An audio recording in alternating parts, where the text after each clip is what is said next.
ধোঁয়ার গন্ধ পাইছি, গন্ধ পাই হচ্ছে আমি নিচেই নামিছি যে দেখি আগুন কোথায় গন্ধ বলতেছে। পরে আমার মেয়ের ডাক দিছি, ডাক দিয়ে দেখি যে ওর বলছে গেট খুলো, গেট খুলে দেয় ধোঁয়া। পরে আমি হচ্ছে আমার চাচা ছিল উপরে, আমি তারে ডাক দিছি যে কাকা বেরো তো, আসো আমরা নিচে যাই দেখে আসি আগুনের গন্ধ আসতেছে কেন।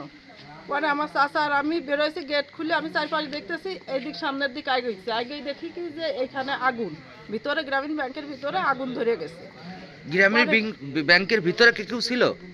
একজন ছিল, কিন্তু উনি নতুন আসছে, বয়স্ক লোক, উনি হয়তো বুঝি নেই, আমার ঘুম ভেঙে গেছে, আমি এসে দেখি এই অবস্থা।